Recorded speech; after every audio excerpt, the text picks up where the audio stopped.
Welcome back नाज़रीन। Bulletin की शुरुआत में सब खां पहिरियां अहम ख़बर है अवां सां शेयर करियूं पिया। पीटीआई जो अगूणो एमएनए जवाद हुसैन साथियुनि समेत पीपी में शामिल थी वियो आहे। पीटीए वारा पीपी में शामिल थियण लाइ राब्ता करे रहिया आहिनि। फैसल करीम कुंडी जो इहो चवणु आहे।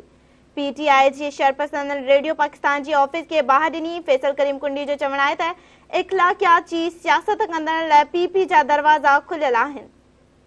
संदस वधीक चवणु आहे त 9 मई वारनि वाक़िअनि में मुलवस जवाबदारनि ख़िलाफ़ सख़्त कार्रवाई थियणु घुरिजे। अहम ख़बर आहे नाज़रीन, हिकु भेरो ॿीहर अवां खे आगाह करियूं पिया। पीटीआई जो अगूणो एमएनए जवाद हुसैन साथियुनि समेत पीपी में शामिल थी वियो आहे। पीटीआई वारा पीपी में शामिल थियण लाइ राब्ता करे रहिया आहिनि। फैसल करीम कुंडी जो इहो चवणु आहे। पीटीआई जे शरपसंद रेडियो पाकिस्तान जी ऑफिस के बाहि ॾिनी। फैसल करीम कुंडी जो चवणु आहे त इख़्लाक़ियात जी सियासत कंदड़ लाइ पीपी जा दरवाज़ा खुलियल आहिनि। फैसल करीम कुंडी जो वधीक चवणु आहे त 9 मई वारनि वाक़िअनि में मुलवस जवाबदारनि ख़िलाफ़ सख़्त कार्रवाई थियणु घुरिजे। इन हवाले सां वधीक अपडेट मालूम कंदासीं। टेलीफोन लाइन ते मौजूद आहे इस्लामाबाद का ब्यूरो चीफ नज़ीर चारण। जी नज़ीर, कहिड़ा तफ़सील आहिनि, आगाह कजो। जी बिल्कुल, पीपल्स पार्टी तरफा जेके तहरीक इंसाफ खां नाराज़ अगवान आहिनि उहे जेके आहिनि न सिर्फ़ु पीपल्स पार्टी में अचण लाइ तयारु आहिनि पर पीपल्स पार्टी सां इन सिलसिले में राब्ता बि जेको आहे सो तेज़ कया विया आहिनि।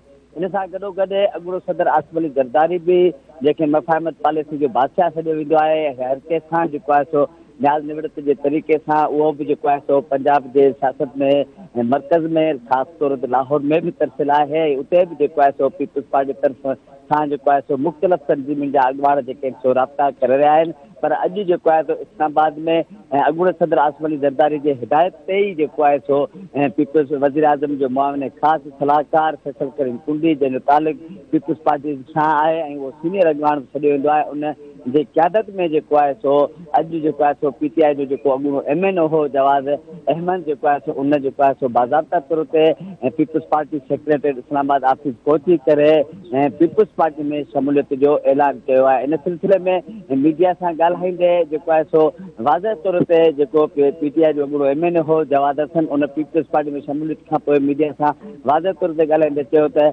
मुल्क में वाहिद हिकु ई जमात आहे पीपल्स पार्टी जेकी सियासत जो जेको आहे सो माहिर छॾिया वञनि था ऐं सियासत में जेको आहे सो मुल्की सलामती जे लाइ बि अहम किरदारु अदा कनि था ऐं सभिनी खे गॾु खणी हलण वारा ई जेको आहे सो पीपल्स पार्टी वारा आहिनि, जंहिंजो जेको आहे सो सरबराह अॻूणो सदर आसिफ अली ज़रदारी आहे जेको हमेशह जेको आहे सो दोस्तनि जो दोस्त बि आहे ऐं जेके सियासी अॻवान आहिनि उन्हनि सां बि जेको आहे सो राब्ता करे रहियो आहे। ऐं पीपल्स पार्टी में जेके ॿिए अॻवान जवाद अहमद जो चवणो हो त ॿिए बि पीपल्स जेके पीटीआई खां नाराज़ अॻवान आहिनि उहे जेके सो पीपल्स पार्टी में अचण लाइ तयारु आहिनि। उन दौरान जेको आहे सो वज़ीर आज़म जे सलाहकार ऐं पीपल्स पार्टी जे सीनियर अॻवान अॻूणो डिप्टी स्पीकर क़ौमी असेंबली जे फैसल करीम कुंडी बि जेको आहे सो मीडिया सां ॻाल्हाईंदे चयो त असां सां न सिर्फ़ु पर पीपल्स पार्टी सां मर्कज़ी जेके अॻवान आहिनि उन्हनि सां जेके तहरीक इंसाफ जा नाराज़ अॻवान आहिनि या जेके ॿिए पार्टियूं आहिनि उन्हनि जा अॻवान जेके आहिनि मुसलसल राब्ता करे रहिया आहिनि पीपल्स पार्टी में शमूलियत जे लाइ।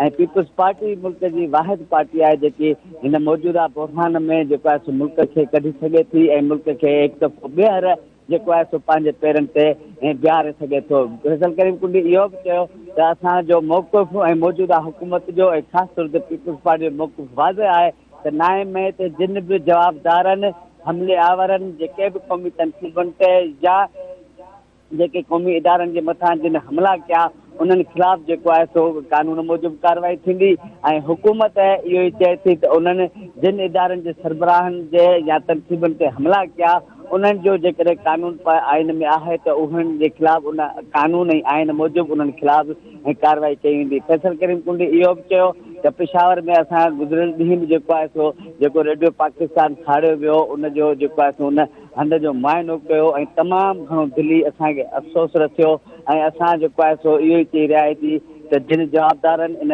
रेडियो पाकिस्तान इमारत में घिरी करे जेको हमिलो कयो या उनखे जेको साड़ियो वियो उन्हनि जे जवाबदारनि खे केफ़र किरदार ताईं पहुचायो। पीटीआई जा नाराज़ अगवान पीपल्स पार्टी में शमूलियत लाइ राब्तो करे रहिया आहिनि। नज़ीर चारण जी महिरबानी, अवां तफ़सील खां आगाह कयो।